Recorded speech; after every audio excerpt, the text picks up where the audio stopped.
Good afternoon, friends. Very warm welcome to today's lecture by Dr. Nitin Sinha, Senior Research Fellow at ZMO Berlin.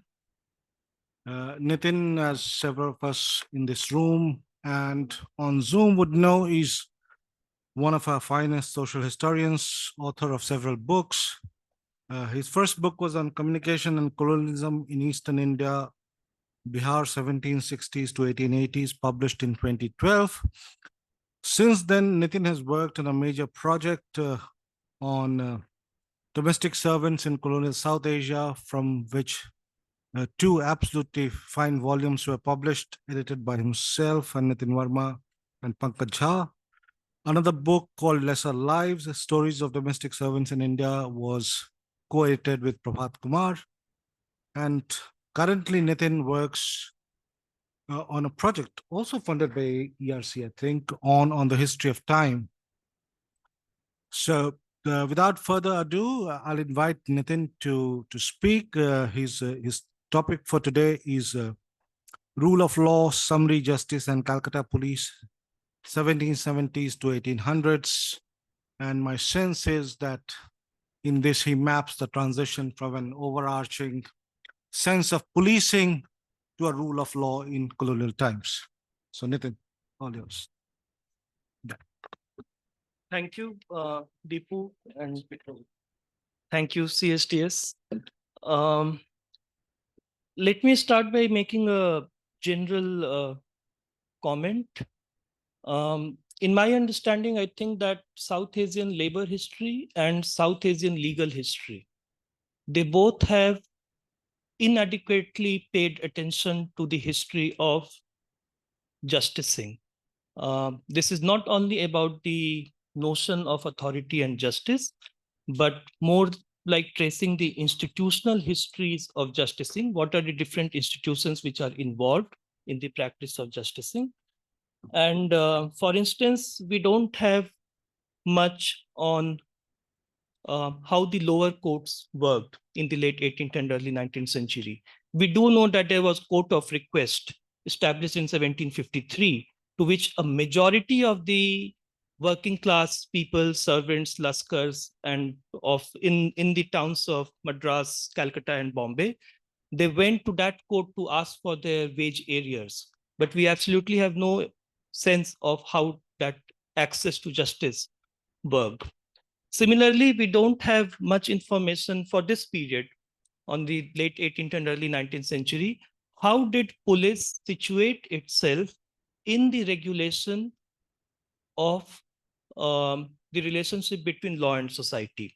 And I'm mostly concerned here with working poor in the city of Calcutta.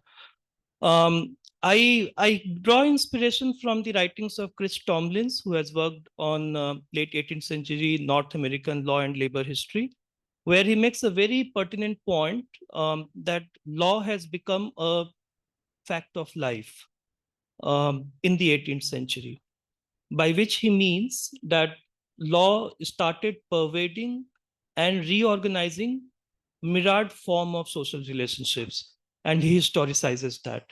That is the kind of the work I would I'm aspiring to do. So this paper is lying at the cusp of both my projects. It is part of the book which I am finishing on domestic servants, but it also opens up to think about something which I am going to write very soon on the relationship between darkness and rule of law. And that is where that is how I got interested into the institutional history of police, which served both purposes. One, to understand how police as an institution became a very important intermediary institution between state and workers in the late 18th and early 19th century. But the inception and emergence of police is itself based on the idea of controlling darkness. So that's from my new project. So that's how this paper is positioned. And I would have loved to speak more freely, but I would rather prefer to read today.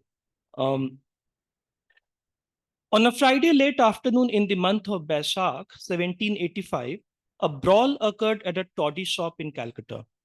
One young Ram Johnny, this is a very generic servant term, came at the shop and without directing it to anyone said, and I quote, "Wash the cup and drink your toddy. There is no chamar here." On hearing this, Bhailu, Shisho, and Sarafdi went furious. Bhailu said, "We are all Musalmans. You mean to insinuate that we are all chamars?" They seized the boy, Ramjani, and beat him up. Ramjani later succumbed to his injuries, but according to one witness, he had threatened them with going to Mr. Motte, Thomas Motte. His perpetrators had also threatened Ramjani of the same action. In another case, Gopal, a peon of court of request, apparently dragged a man and threatened, and I quote, "I will take you before Mr. Motte." The witness, Ganga Ram Das, did see him going to Mr. Motte's kachahri. In the 1780s, one comes across various instances of people of all sorts going to Mr. Motte's kachahri. They included laskars, domestic servants, shopkeepers, artisans, peons, women, and wives of not well-to-do households, banyas, sarkars, and others. Thomas Motte was the superintendent of police in Calcutta from 1779 to 1791. He was a very familiar name in the city across different classes of residents, particularly urban subalterns. His court was a referent point in the city for seeking justice. While we notice an increasing role of the police in adjudicating cases related to social and employment disputes, we also find multiple examples of it being severely reprimanded by the justices of the Supreme Court. In 1787, the superintendents, Thomas Motte and his deputy, Edward Maxwell, had confined a husband until he gave security to maintain his wife and 3 small children. An attorney took out a writ of habeas corpus and got the husband discharged from the authority of the Supreme Court. Motte and Maxwell had to pay the law charges.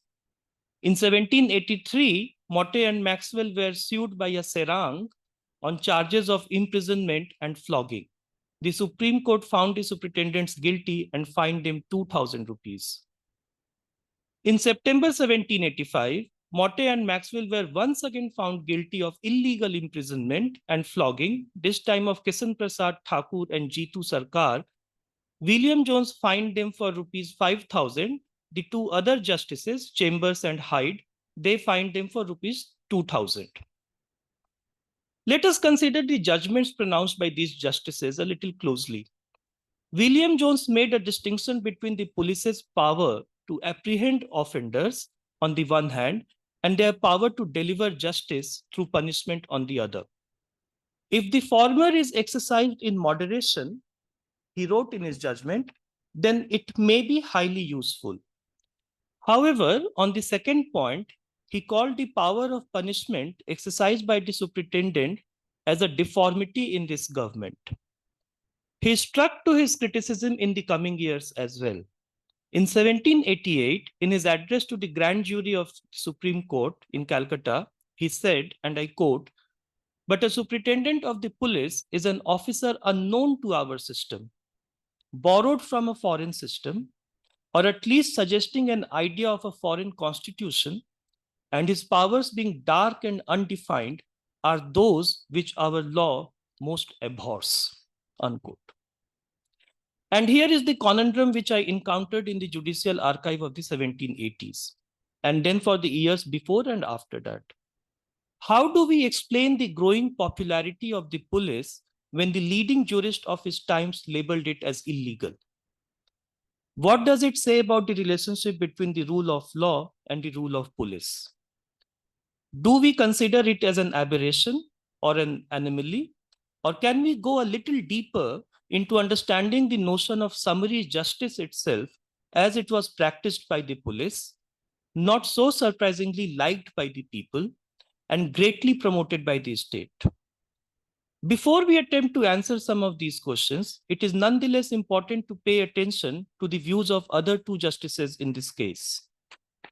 Justice Hyde and Justice Chambers differed from William Jones.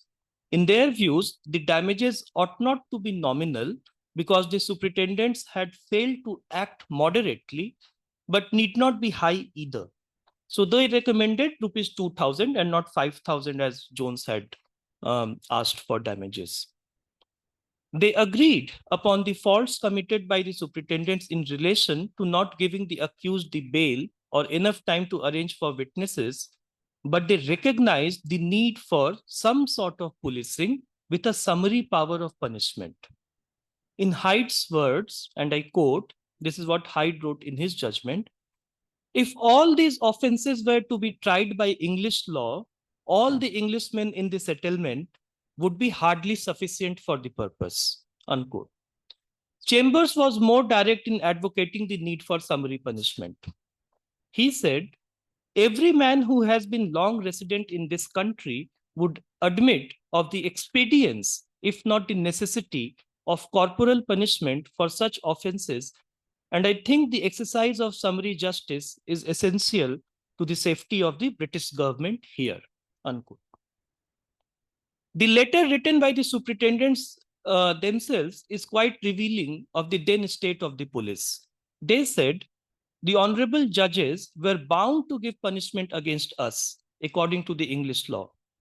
Out of the passe of which the superintendents acted, yet in consideration of the peculiar situation of the police in Calcutta, with which the Honorable Board is well acquainted, and the impossibility of proceeding with the accuracy and the precision required by the English law.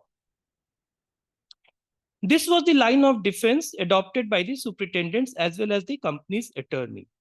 Though it was admitted by everyone that the office of the superintendent, I abbreviate it as SP now, it was admitted by everyone that the office of the SP was unknown to the common law, and no statute or regulation had established it in Calcutta either.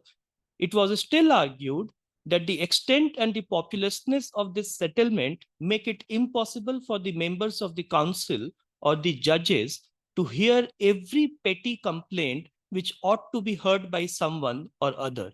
And the office of the superintendent of the police is a necessary one. Constant references to the populousness of the city necessitating some measures to deal with petty crime would make the emergence of the police appear as an outcome of colonial ad hocism. This will be, in my view, an erroneous interpretation. Hastings had by design opted for conferring summary power to the police as part of the wider reflection on the relationship between law and society. He had argued, and I quote, I venture to declare that unless this government adopts the same summary mode of proceeding in such cases as I have described, I see no probability of freeing this country from the worst of oppression or restoring it to security and order. A rigid observance of the letter of the law is a blessing in a well-regulated state. But in a government loose as that of Bengal is, and must be for some years to come, an extraordinary and exemplary coercion must be applied to eradicate those evils which the law cannot reach. Unquote. In these words, we notice a clear and coherent thought behind what ought to be the nature of the police, suitable to the kinds of the government that existed in different places. The power of the law was made conditional to the territorial settings of the rule. A theoretical dressing was provided by alluding to the oft-used dichotomy of the 18th century Enlightenment and imperialist thinking, that is lawful versus tyrannical. The territories marked by tyrannical formations needed not the suspension of the rule of law, but a different calibration of the rule of law, a rule of law that was tempered with the power of summary justice. Although Hastings imagined it to last only for some years, summary jurisdiction in reality was never an informal arena where certain behaviors could be criminally prosecuted in the lower courts or by the police. Instead, it was a formal legal space which worked as a tool of expansion in the use of criminal law by the state. Stitching the utility of summary jurisdiction to territorial conditions, the administrators and jurists of those times actually conferred on summary jurisdiction the power of colonization. Summary justice became the vehicle of colonial legality to define and control work, labor, and crime. In Justice Chambers' words also, we notice that summary justice was not seen as an aberration to the rule of law. The safety of the British government in India required summary power of the police, though the rule of law was always rhetorically propped up as the foundational plinth of this government. In England too, around this time, the exercise of summary power by magistrates or justices of the peace, JPs, had existed, but at the level of lower courts. Precisely for this reason, for the majority of the people, the most common experience of the law was an appearance before the magistrate sitting in petty session. The mid-18th century policing practice entailed that constables would bring anyone arrested in the night before a magistrate the next morning. The police courts formed after 1792 in London also exercised summary power under the authority of stipendiary magistrates. However, the police reforms of 1828 and 29 in London, through that, the executive and the judicial functions separated. In Calcutta, until 1793, the foremost experience of the law came through the institution of the police, in which the superintendent, a new rank and position of summary authority, who was even technically not a JP, acquired the power of the magistrate. In a colonial territory whose history was allegedly formed through despotism, the law could only be established through the process and performance of excess. The mode of justice needed to be excessive, applied through the exercise of summary power, in order to establish the normalcy of public order. In other words, the order of rule necessitated the despotism of law. Justice could only be brought to people when law violated itself. Gradually, the justification for giving summary power to magistrates became an inherent idea of justice itself. In the context of one of the provisions of the Regulations 7 of 1819 that dealt with women, one magistrate argued that magistrates needed to possess summary mode of power precisely to make justice accessible to the poorer sections of the society. Using the decade of the 1780s as a hook, I have so far laid down the contours of how this debate between the rule of law and the legal anomaly of policing took place between the jurists, the government, and the superintendents.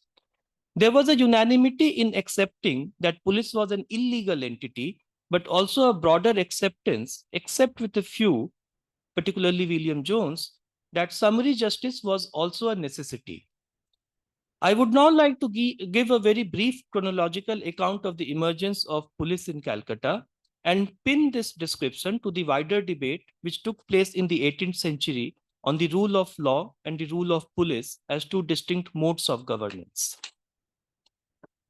Arguably encouraged by the consultations held with the principal inhabitants of the town, the police was set up in 1772 to control the increasing crime in the city.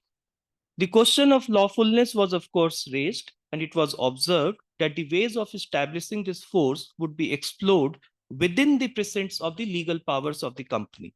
But as its history shows, it was just a lip service to the rule of law. According to the plan, the city had to be divided under different wards and divisions, and a team of native watchmen and their supervisors were allocated for each of them to function under the most substantial householder of the division. That householder was supposed to be designated as superintendent of the police.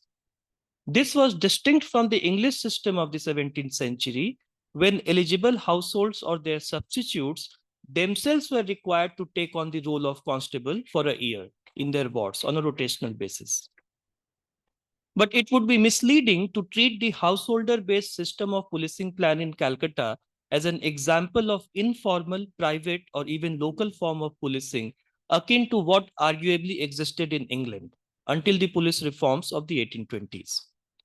First, the establishment of the police was designed directly by no other than the Governor General of India, Warren Hastings. From the outset, it was a manifestation of state power. Second, while maintaining a critical stance, its utility by way of summary power was consistently buttressed by a majority of the justices of the Supreme Court. This paved the way for the incorporation of the institution into the administrative structure of the state, as well as into the juridical mechanism using the logic of realistic exceptionalism based upon the use of summary power. Third, the state laid down the mode of punishment. Any robber, thief, drunkard, or the disturber of the peace would be kept in custody overnight and delivered to the magistrate by the SP the next morning. However, the SP was also given the power to discharge them if found suitable. This was the beginning of the exercise of summary jurisdiction by the police, which Jones later so caustically criticized. And finally, a comprehensive system of taxation was laid out with fixed rates of assessment on houses and shops to raise money for running the police establishment. Thus, the state was directly implicated in the financial administration of this force. In 1777, the Supreme Court severely criticized the functioning of the then SP, which created a buzz in London. The government defended the police's summary judicial power using the plea of crime and growing population, but it also accepted that at the time of constituting the office of the SP, it was aware that they had no legal authority to create such an establishment. So in order to make the police legal, an ordinance was brought in 1778. However, it further created a furor, if not a scandal, and that again in London. According to this ordinance, the SP was given the sole power to examine in a summary manner a variety of cases related to theft, misdemeanor, and larceny. He would also examine such servants and workmen who shall be charged before him with misbehavior, neglect of duty, or any other petty misdemeanor. Only in cases of treason, murder, arson, burglary, or other felony, except stealing under the value of ₹10 without force, and in cases of violent battery or assault, bodily harm, and dangerous breach of the peace, the causes would be referred to the JPs. There were only 5 JPs in Calcutta at this time. 8 JPs, 5 of the Governor General and Council, and 3 the Supreme Court judges. There were no JPs in Calcutta at that time. So that was the biggest irony, that the superintendent of the police was acting as a magistrate, whereas in law, he was not a magistrate. The SP was further authorized to try, determine, and convict the accused. But while doing so, he had to maintain a book of witness and depositions in English language, which was twice in a year to be sent to the Governor General or the Chief Justice of the Supreme Court. Summary hearings had to follow adversarial procedure of the rule of law, noting down witnesses and taking depositions, which once again shows that the architecture of summary justice was not thought of as an antithesis to the rule of law. According to the ordinance, the superintendent could further impose a fine not exceeding ₹200, but if these fines were not paid within the space of 3 hours, he could inflict corporal punishment by imprisonment or whipping with a rattan, or by striking with a slipper in some public place, or by drumming round the town. The Court of Directors of East India Company in London found this range of power to be given to the SP a dangerous authority, a dangerous trend, and recommended the King in Council to disapprove of the ordinance. It was done so in 1780, but the order reached Calcutta only in 1783 because there was a ship mishap. The order was traveling on a ship which didn't reach India, so it was sent again. But the authorities in Calcutta knew that it has happened in 1780. Thus signifying that police was a legal entity only for a limited time of 2 years between 1778 and 1780. That was the only time we can technically say that police was a legal entity. The government brought in another ordinance in 1780, which the Supreme Court rejected on the same grounds that it has given excessive power of summary power to the office of the SP. The government then brought up 2 more drafts. Finally, in 1784, an ordinance was passed interesting to note is that these ordinances, or the one which was finally passed in 1784, did not mention anything about the office of the SP. Rather, it constituted a body called Commissioner of Police to deal with those aspects that broadly came under municipal governance. So this Commissioner of Police were tasked to look after the maintenance of public roads, street lights, um, um, cleaning of the city, removal of dirt and filth. So everything which we see as the part of the municipal governance that this Commissioner of Police, this body was supposed to do. So what happened in Calcutta was that the police, wielding the power of arrest and punishment, remained an illegal entity right from its time of inception in 1772. The ordinance which finally became the legal instrument in 1784 did not mention of or erase this power. It simply instituted a new institution for urban municipal governance. The police, so to say, acquired two meanings in colonial Calcutta. It remained a quasi-judicial authority as part of the design of the rule of law. And second, it became a body governing urban life at the municipal level. Writings on England and America have suggested that in the 18th century, the police meant an instrument of establishing public good, public happiness, industrious moral order, and safety. Adam Smith regarded it as a means of satisfying the natural wants and demands of mankind. The notion of police as one of ensuring public good was based upon seeing society in an integral manner. The German Polizei, the term in the 18th century, had a similar meaning. It meant less the institutions for maintaining communal order than the condition for good order and prosperity in the community itself. It did not mean a uniformed force employed by the state to maintain law and order, but a general system of government to regulate broad aspects of communal existence. In England, the term police was used for improvement commissions to better govern towns. There, the term had a great contrasting balance to the French system, which was greatly despised in England. And that was the reference which Jones was saying that it is a foreign concept. So he was basically criticizing the French system of policing. Marcus Dubber, a historian of law in 18th century North America, has argued that law and policing were two distinct modes of governance in late 18th century. One was based on the rule of law, the other on discretionary and patriarchal sovereign governance. The mode of policing borrowed the model of governance from the householder's authority. Thus, the idea of public safety, good, and happiness was premised upon discretionary and patriarchal order. In Blackstone's views, the police would ensure good behavior and manners of the individuals towards the state and fellow citizens, similar to the conduct of the family members towards their head of the family. In the 18th century, the term police acquired the meaning akin to science of government. It was meant to regulate public morals, but the sovereign was the paterfamilias. However, what was distinctive was that this idea of the police was based upon the then ideas of freedom and liberty. I quote from Dodsworth, Francis Dodsworth, who has worked on 18th century police in England. Government in 18th century England was understood in terms of the equal government of the community by the citizens, a series of family heads, each of whom could be considered as independent, that is not subject to domination, unquote. The language of liberty and natural rights was anti-statist in its rationale. In 1785, a new police bill was introduced for the city of London, which envisioned to give power of arrest to the police. It was rejected on the grounds of it curbing the liberty of people through the exercise of arbitrary power.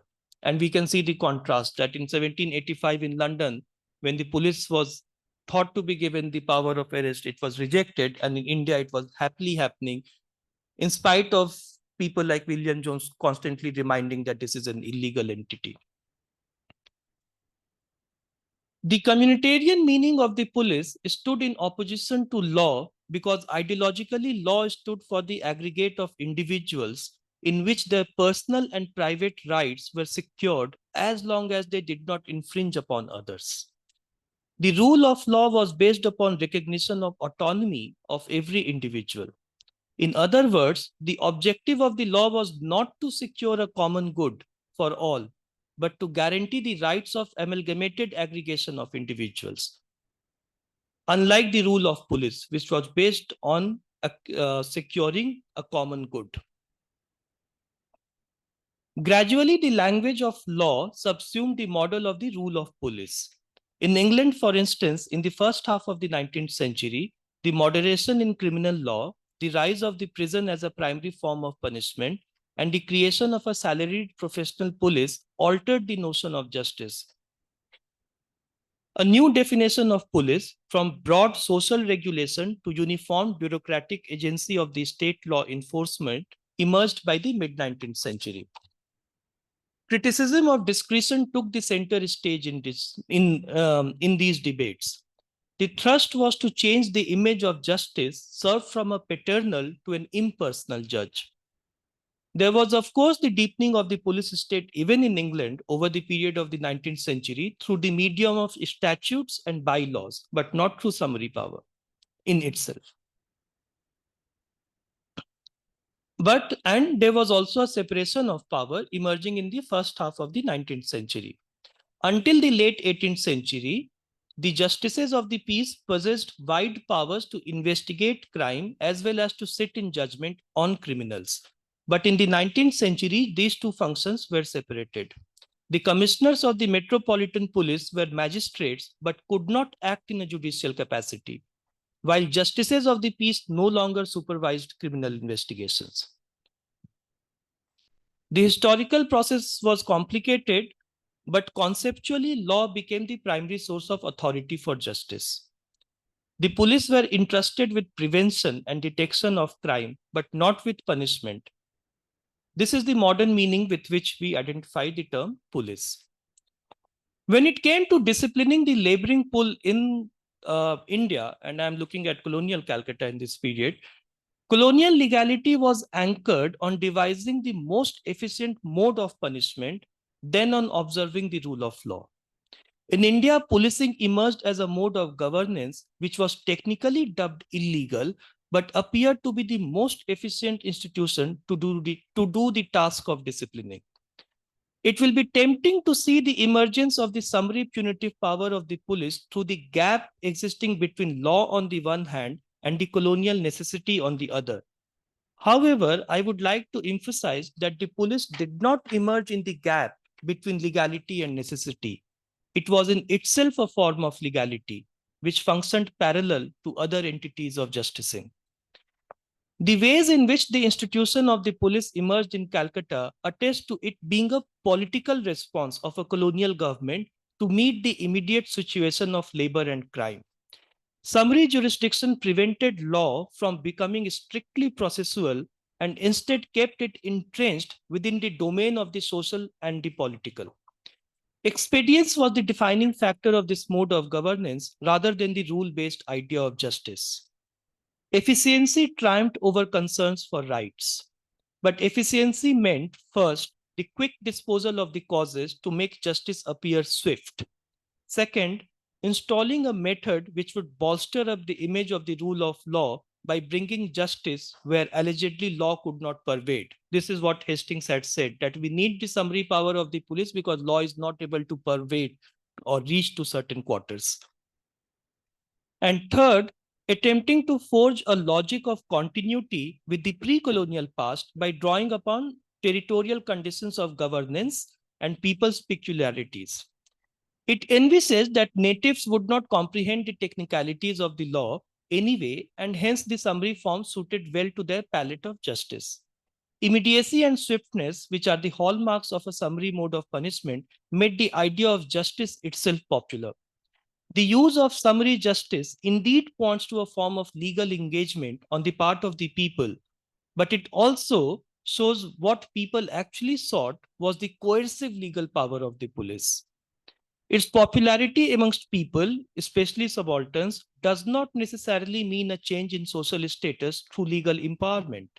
It means that law and its institutions were gaining legitimacy even amongst those sections who were usually at the receiving end of the law's coercive power.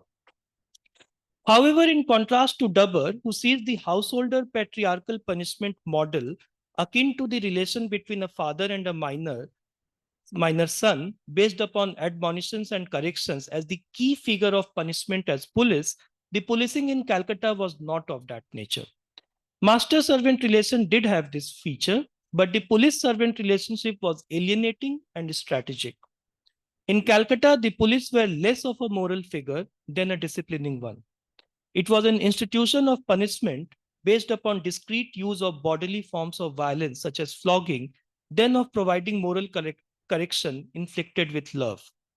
There was hardly anything paternal in the ways the rotten strokes were liberally imprinted upon the bodies of the accused, leaving an indelible mark on them or even leading to death. And yet, the constant call for adopting moderation in punishment, even made by the justices, indicate the inevitability of policing as a form of legality, which became acceptable to the legal minds as well. In Calcutta, even after 1784, when the municipal meaning of the police was firmly established, the office of the SP continued to exist in the same manner as it did earlier. I'll just skip some part. So there is a change after 1793 when the Cornwallis reform came and magistracy was reformed. But I have traced it that even when so now magistrates had the legal authority of inflicting summary power. But when we come down to the period of the 1830s, it's very interesting that the law commissioners who have come to make IPC, they are very surprised to, and they comment that in India, magistrate is the law. So that sentiment that magistrate is the figure which defines law, impersonates law, and whatever he will say or do will become law, it remains there. Urban crime, the issue of wage and labor of the domestic servants, coolies, and luskers, nocturnal surveillance due to the presence of global subalterns in places such as taverns, gaming, and punch houses, and diverse crime gangs made up of international seamen, Portuguese slaves and ex-slaves, and European vagabonds provided the immediate context for the emergence of police in Calcutta. This bandwidth of crime by design also included establishing control over wage and employment of a variety of workers. In spite of criticisms, there remained a broader unanimity on giving police the punitive power, which it did exercise all through the 18th and early 19th century. The categorization of work offense as petty offense plastered a bridge between the authority of the householder and the police. The masters could easily send their servants to the police without worrying much about the processual aspect of the law.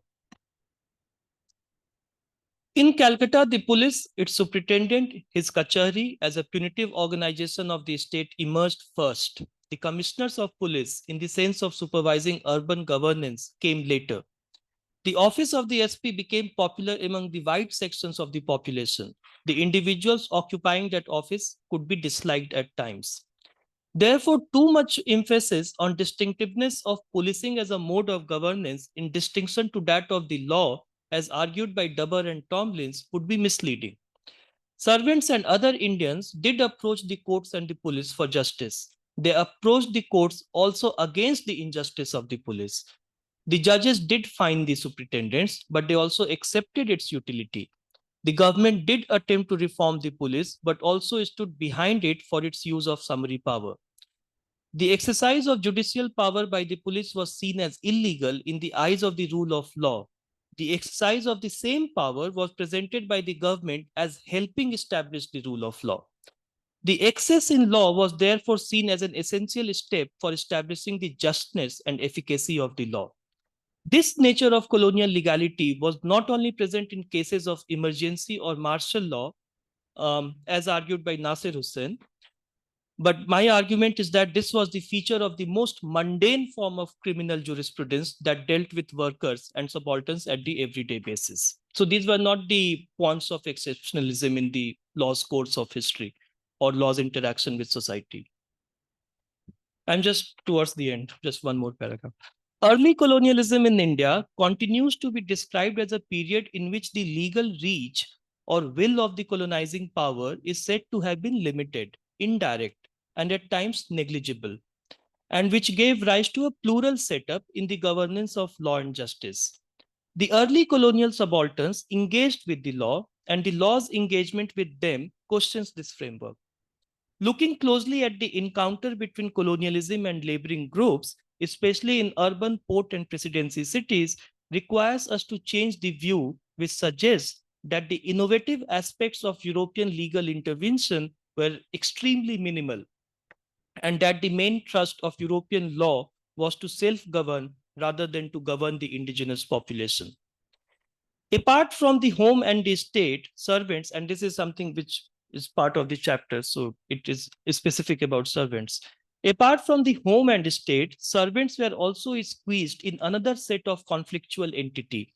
That was of the police and the law. The colonial state often burnt its fingers under the blaze of illegality measured through the application of English laws. Also, it suffered from a self-imposed pressure, desire, or compulsion to follow Indian customs. We need to clearly understand that none of these two options or conditions justify us labeling colonial law as either rhetorical or inadequate. The squeezed in nature of colonial legality between these two ends was the real stuff of the law. In no way the early colonial period betrays a transitional, confusing, or incidental characteristic of the law. Thank you. Thank you. And this wonderful paper. There's so much going on in this paper. I restrict my comments very briefly to two things. One is this idea of summary justice, and quite evidently, this is a legacy that lives on till well into contemporary times. And so, is it possible, or how does somebody like yourself, presented this beautiful picture of how rule of law, in its very convoluted ways, creates this space for summary justice of police. But how does one write a popular account of this sentiment as a abiding sentiment that remains very powerful through colonial and post-colonial times? So that's one set. That's not necessary, but just as a historian who's very familiar with these sources of the 18th and early 19th century. The second question is about policing itself. So as you're describing, there are two distinct set of things that they're expected to do. One is deal with quote unquote criminals, provide summary justice, flog them, a lot of violence. That's one part of it. The second is an imagination of the police as a substitute for the municipality till the municipal bodies are actually formed and even well into it. Now that's about collective good, about regulate. It also has violence, but not of the same immediate kind.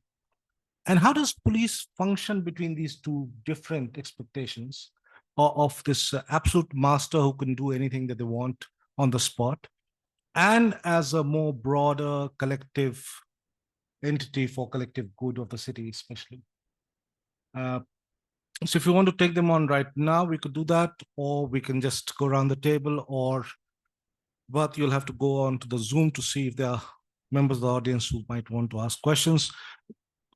Those on Zoom who want to ask questions, you may put it in the chat box, and Dr. Prabhat Kumar can read it out for us. Yeah, I can just briefly answer. Yeah, I think the popular account can be, one can try to write a popular account of this thing through the figure of Daroga, for instance. I think for the popular account, one needs to enter into the world of literature. And earlier I was having a discussion, the figure of the Qazi, the figure of the Daroga. I think they might yield a better, not a better handle, but a more richer handle perhaps, to write this popular account of how summary justice works. Because the problem with summary justice is that it should not be seen only as an instrument of the state. People also like it. Yeah. So what I had in mind was the practicalness of that. Yeah. So one of the arguments which I'm trying to build, the idea is attractive because people know that this is the coercive arm of the law. So people use it. People don't use summary justice, and they know that it is swift, it is efficient, it brings in all other sorts of social relations into play, which one can mobilize, like, social contacts works in helping getting the police. So I think that's where summary justice becomes very popular, because summary justice is not should not be seen only within the wing or as a wing or as a modality of the state power. It is part of the state power. That space has been created by design of the rule of law, but it constantly interacts with the social power as well. All sorts of mobilizing, all sorts of avenues to mobilize social power is always open. So that's my sense. That is why I was trying to. So one of the conundrums was like, I see that a lot of Laskars, wives, women, servants, they are happily going to Mr. Motte's Kachari, whereas Mr. Mottes is himself getting every 6 months reprimanded by the Supreme Court that you are illegal. So what is this popularity? How is it working? How does it fit together? That something which is illegal is equally popular and sought by common people. So that's what I'm trying to understand, that because we are trained to see law as a coercive instrument against the subalterns. But I mean, if you go to the literature of rule of law, it is told being as a bourgeois project on the side of the capital and state. But here, this aspect of the law is also used by those who otherwise are getting coerced by the law. So that is where I would like to get on to, like, summary power is not a different. It's a legality which incorporates both. Its popularity is part of its coerciveness. Um, the second part, yeah, I mean, that is one of the most common. So if we go, if also in Madras, that was the case, that policing is seen as doing all sorts of town planning activities, or keep removal of like scavengers, body of scavengers, and so on. But what I found very interesting in the case of Calcutta was that these two bodies did not speak with each other. It almost feels like, if you look at the history throughout 1780s and 90s, there is the office superintendent of the police. He has his own kachari and court where he is doing justice. And this commissioner of police is a different body. They work in parallel. Yeah, other questions. This Ravi, this Patma, the Dheeraj, there are bikes that can circulate. That's in front of you.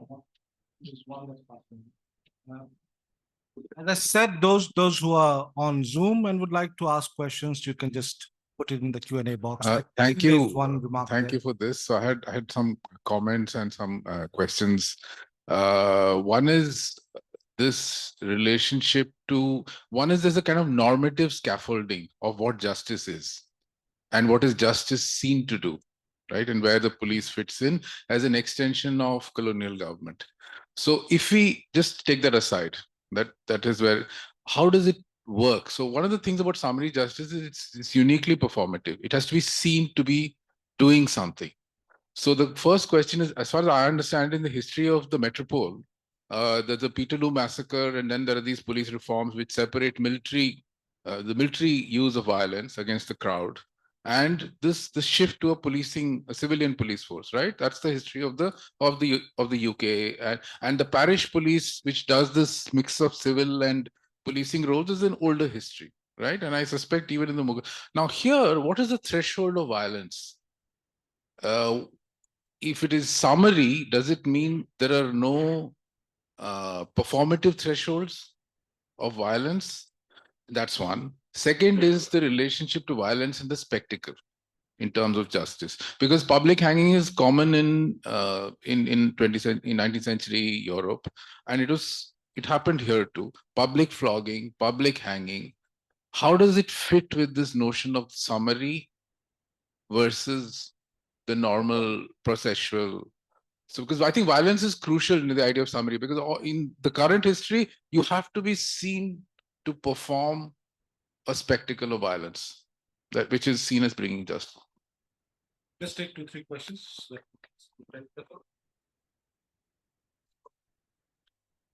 Thank you, Nitin. You have a very wide range. I have to say. Thank you for that. So, two queries basically I want to know a little more about.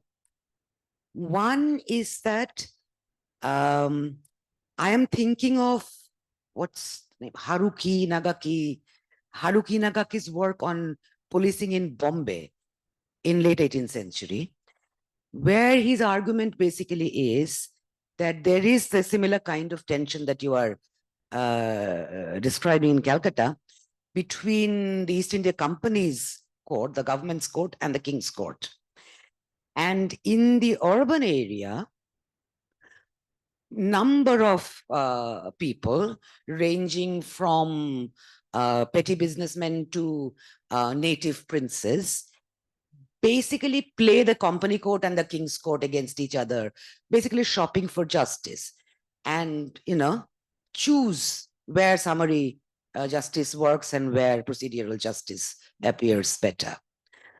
So in your context, you do show that tension. I was just thinking if there is more to, and this is something that has been written in a pre-colonial context in terms of common people literally deciding whether to go to a Qazi's court or to some other court, depending on which law works in what context. Very often women would go to Muslim Qazi courts because that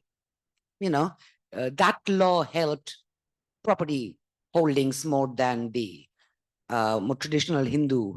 So whether that is still a continuing practice of seeing which law serves the purpose. So that's one query. The second thought is just an extension of what you're thinking. I'm just trying to. I have to cite my classmate Prashant Kidambi's work on policing in Bombay, where he basically argues that late 19th century is a watershed moment, because late 19th century onwards, there is this huge migration of migrant labor into cities. And policing takes on a very, very different meaning in context of migrant factory labor. Your period is so much to do with the floating population of urban poor, right? So servants and the nature of policing in the context of that population. And triangulate it with the idea of rural policing, again at the turn of 18th century, 19th century, which is about managing habitual criminals, basically identifying ethnic and racial groups as potentially criminal. So the urban story, the rural story, the late 19th century story, the late 18th century story, is there a transition or a negotiation that you see which might help us get the kind of bigger picture of what we inherit in the long run in our contemporary? So. Okay, why don't you take these two? I don't know how to answer.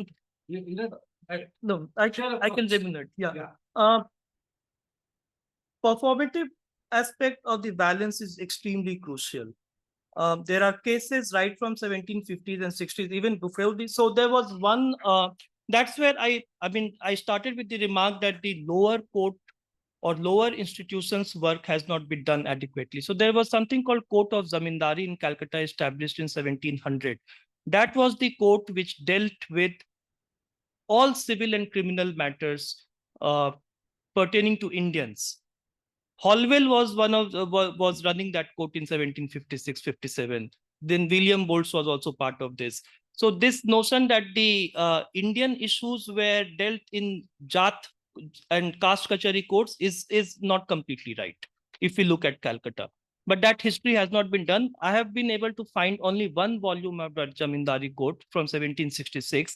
And there you will see that a person who has stolen a silver spoon has been taken to the bazaar. His fingers have been chopped off and paraded with his face blackened on an ass.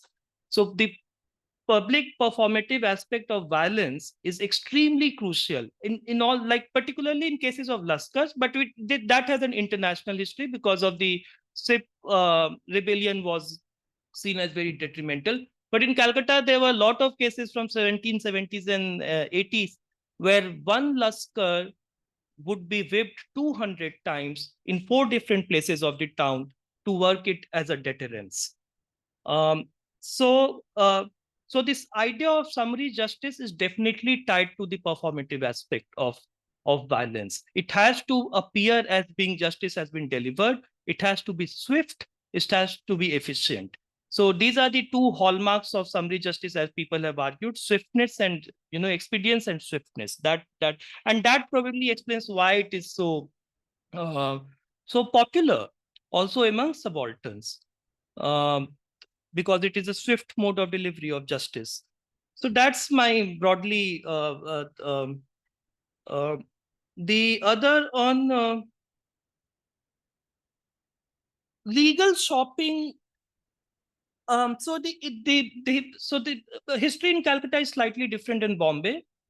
There is no mayor's court in Calcutta after 1773. Once the Supreme Court comes in, mayor court has been abolished. So people who have been able to write on Bombay using mayor's court record like Niels Primnes or Gagan Sood, that's they have done usually, they have studied business conflicts and how the indigenous business merchants and the European ones, they are coming and they are going to the court to settle their disputes about payment and whatnot.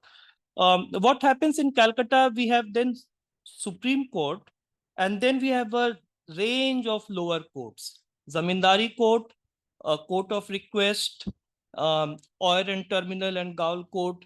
So these are the three most important courts which are dealing with criminal justice, and in that the SP office becomes the most prominent.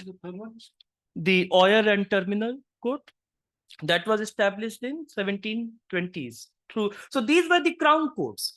Court of Request established through a crown charter in 1753. Mayor's Court established in 1724. Crown, but this was the Court of Zamindari, and the SP were the non-crown court, which were the most important institutions when it came to be the public face between law and subalterns in the city. So yeah, so the nature of the cases which are coming to these courts are completely different from the nature of the cases going to mayor's court, for instance. And something about the distinction between urban poor and mass migration. Yeah, I have not looked. I know that Peter Robb and some other people have been working on village chowkidari system in 1780s and 90s, and it appears that that system is following the older Mughal system, whereas there is a lot of changes also happening because, as you rightly said, the crime is getting more and more identified through the language of caste or in certain essentialized manner. So what happens, at least in Bihar, is that the chowkidars were seen to be perpetrating the crime and they were turned into police, village chowkidars. So the idea was that once you incorporate the thief, then you so that yeah. And then in Calcutta, I think Goendas were also, hired. So there were different mechanisms, which was also very much akin to what happened in London as thief takers. The Bengal Goendas are not so different from London thief takers in that sense. But I haven't gone so much into. Okay, let's quickly take the Prena's question. Prena's only asking about evidence. I'm sure Nitin will be more than happy to share examples of the cases that subalterns brought to these courts. I can't read. Well, so I've read for you. She's are any examples of the cases that the subalterns brought to the police superintendent? So cases brought by subalterns for education. So if a poor person or if a Lashkar or somebody brought. Yeah, so as I said, mentioned in the beginning of the paper, a Lashkar had actually gone to the Supreme Court because he claimed that he was illegally flogged and imprisoned by the superintendents, and he got a payment from the Supreme. There are many cases of there are cases of the Court of the Request. Peons are going to the Supreme Court. I'm sure that we can. Yeah, there are many such cases. Nitin? And then Dheeraj, and then Jokran. Thanks, Nitin. Another rich paper coming up from you. Actually, I want to pick up the last point that which there may lead to qualify this surprising element in your paper, that there was the popular reception of summary justice done by the police. That if some subalterns challenge some of the so-called summary justice done by superintendent of police by going to the Supreme Court, it means there was no unqualified popular reception of summary justice. And it would also mean then that issue-wise delivery of summary justice may matter. So that means on what issues summary justice would be celebrated, on what issues it won't be celebrated. And second, which social group would tolerate the celebration of summary justice and which social group won't tolerate the and I am therefore I was feeling slightly uncomfortable, because it means it creates a stereotype about the subaltern, which continues to be now that we are faced with bulldozer justice in country. We are faced with actually celebration of bulldozer justice by section of the population in India. And we are celebrating encounter justice, which is again done by the police. And it's celebrated for efficiency, swiftness, expediency, all that. So therefore, I was feeling slightly uncomfortable that are we such population that we would not make a difference between what issues on which we need swift justice, on what issues we need to raise objection and probe into. So that's a one set of question. The second, related to indigenous versus European population. Since the courts were different and the superintendent of police or Jamindari court, as you are saying, were dealing with the Indians, not necessarily the Europeans, isn't it? So if summary justice, was there any case where European was at the receiving end of summary justice? That's all. Yeah, there is also an element of sport on the one hand, in the spectacles that but there has to be some thickness to this, as everybody is demanding from you, of the presence of the crowds, of the sentiments that are present, etc. Because you can have, self-flagellation, for example, in Shia Islam, as also a demonstration. Of course, it's a sacrifice, it's also solidarity, but it's also, there's an element of sport, right?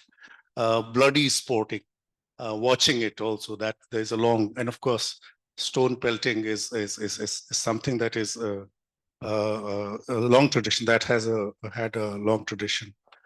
So now from here till the beginning of the documentation process, right? How then the documentation itself performs as, works as performance because it's just the beginning. So what kind of documentation do we get?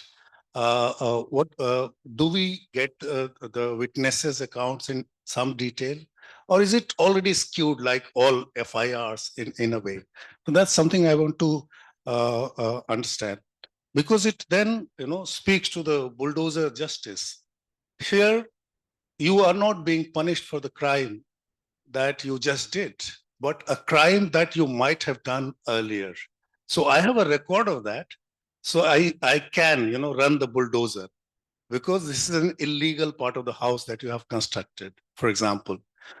So that's the reason. So if there is no precedent, rowdy sheeter, etc., if it is just getting set up, how does it work? And also the link it with darkness. If, the spectacle has to be seen by a lot of people in some broad daylight, maybe, or in lighted areas. So how does it work? Thank you.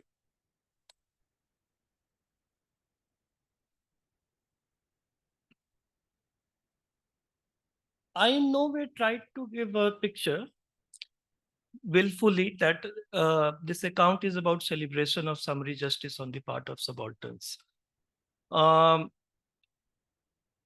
I'm seeing more so my quest is I'm trying to perfect an extremely dialectical mode of explanation through which I can explain both the law's coerciveness as well as the attraction towards summary power, accepting that they both are part of the same legal mechanism. That is my quest. It does not mean that, I mean, it's not about, so yeah, that's the point. I mean, it's not about this subaltern. So one thing which is clear, and yes, there is something which I saw in the longer version of the written chapter, that people who are slightly well off in terms of, say, munshis, sarkars and banyas, they are more prone to go to the Supreme Court to challenge the atrocity of the police. They have social nexus with Supreme Court attorneys. In Supreme Court, the Supreme Court is working institutionally that the cases would only go through the like appointed attorneys. There were, I think, 12 attorneys appointed at that time. But there existed a social network between wakils, munshis, sarkars, and banyas. And so that is one thing where we can see that. And these were the people who were also hired by the colonial state to work as arbitrators. So court of records, court of request, for instance, had a massive backlog of at least 10 to 12,000 of cases in 1780s and 1790s. And Indian arbitrators were hired to clear that backlog. So we can see that in the late 18th century Calcutta, there is already a social group which is very prone to, which has made law its business. They are earning money through arbitration. They are giving, and when they are asked, are you legally a vakil? They said, no, I just give legal counseling to my friends in lieu of some gifts which they give to me. But that's not necessary. So that I have traced. I have a long section on arbitration as a mechanism of law, but that I am seeing more because I am interested, going back to what Pratma was also saying, I understand the value of the literature on legal pluralism, but I find it slightly inadequate and repetitive, to be honest. I want to move from legal pluralism into the domain of legal consciousness. And how is legal consciousness produced and how it works in a society? It definitely needs to be historicized. So I am using lower court cases, working of the summary justice, arbitration, as instances through which we can think of legal consciousness in the society. But there are many cases where actually, so coming back to the document, so this, if you look at Court of Zamindari 1766 report, Sevaram versus Gangaram came to court, 50 ratans ordered to Sevaram, he has to deposit court fee, full stop. This is the only information we have. We don't know even who Sevaram is, to be honest. In many cases, we can make sense of it. Most of the domestic servants, thankfully, are also mentioned by their occupational category. So a bearer, a cook, bawarchi. So there we are more certain of what is the occupational group of these people. Some of the cases it feels are just between neighbors. A cow has been stolen, ordered 50 stripes in a public place. No, sir, but this is the level of the document we are dealing with. So is the nature of the reporting in the only police. So there's Charles Playdale was the superintendent before Morte. And I have found 1 year's diary of his cases. So that's again one sentence writing, this case. So it becomes very difficult to get any thick description of the cases per se. So unless we have more of the lower court proceedings, and nobody has been able to find court of request proceedings where they are for the period before 1860s. After 1860, they are in Calcutta High Court. That is the key for me. If one has to write that the history of legal consciousness or subaltern, because that's the court. This court was meant any person who owes less than rupees 18 or 20 can go to that court. And we have cases from 1820s where a cook boy took his European master to court of request, and the European master is feeling extremely humiliated in a court packed with natives wearing dirty clothes and so on. So these cases were happening, but we need records to write more systematically about them.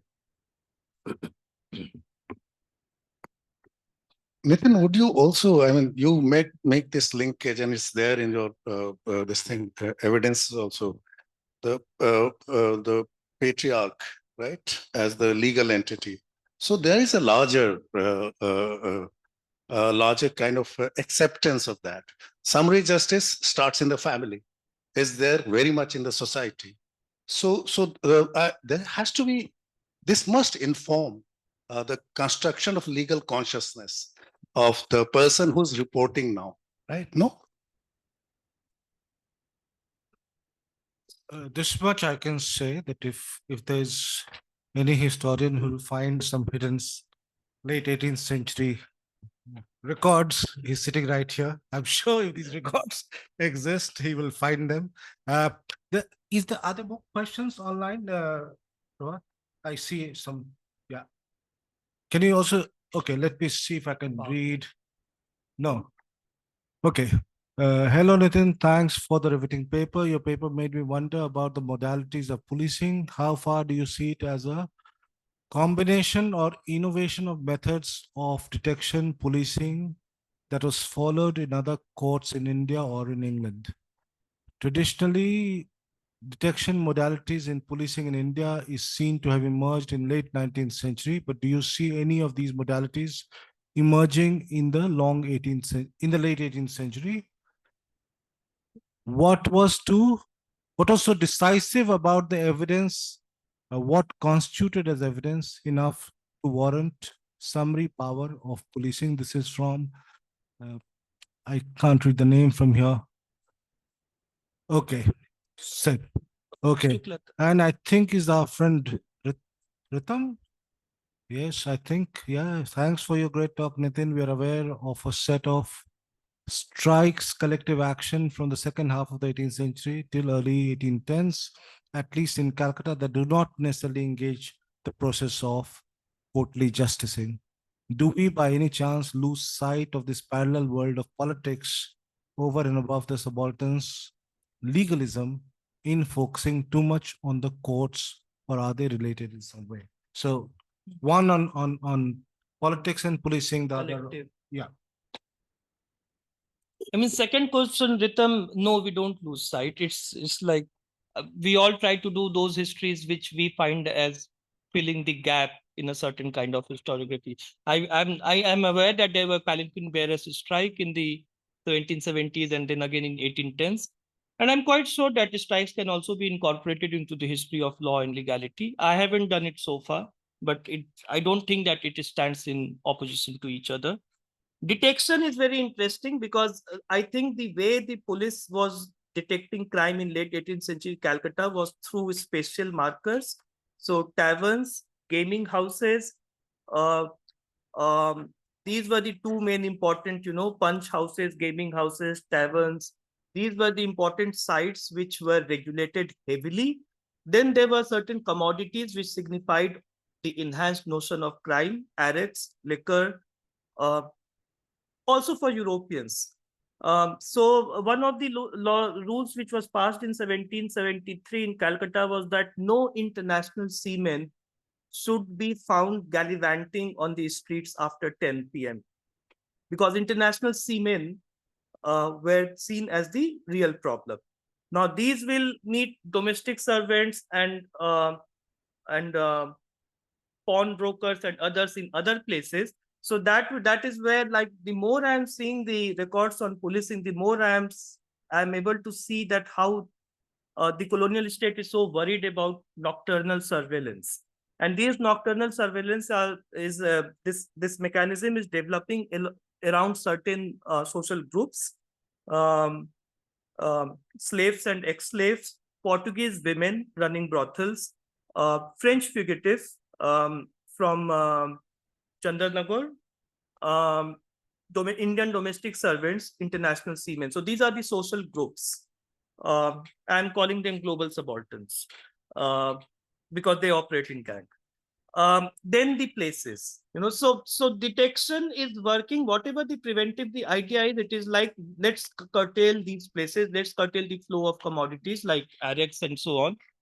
Let's regulate the bazaar. Bazaar is one of the most important sites of regulation from policing point of view, because say servant is stealing a silver cutlery, taking it to a silversmith, and that is getting molten and turned into something else. And in 1784, there was a regulation to curb this. All the commodities, all the pieces which were coming to all sorts of smiths had to be accounted for. And the police will go and see their register. They had to maintain a monthly register book. So again, the question with this period is that we don't know how far it was actually perfected and implemented. No, a regulation was made. Do we know that it was really followed? I don't know, but that's the problem of this. So reading the intention of the state is one thing, but how far that intention was realized is another thing. And one of the reasons why, so I entered into history of policing when I was doing domestic servants regulation.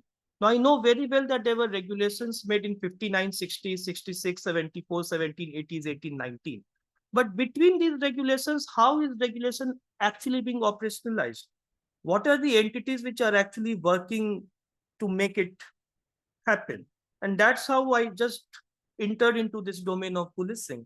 Policing being the one of the most, like police, the institution being one of the most important, not enablers, but, for the master servant regulation to implement it, to make it work. So Nitin, we'll leave it to you to figure out how to read between these years and how to provide that account. But I think towards the end, this phrase that you used of global subalterns, you might want to do more with it, partly also in response to the point that Dheeraj was making as to who's being addressed through the summary justice. Is it already a qualified distinction between the native and the master, or is it a different set of grounds? I think global subaltern captures some of that mixed nature of who's being, handled through this notion of summary justice. If there are no other comments or questions, should we call it a day and thank Nitin for a wonderful talk? And thank you to all of you for those wonderful questions. So thank you. Without any violence, madam, no violence. All done with peace.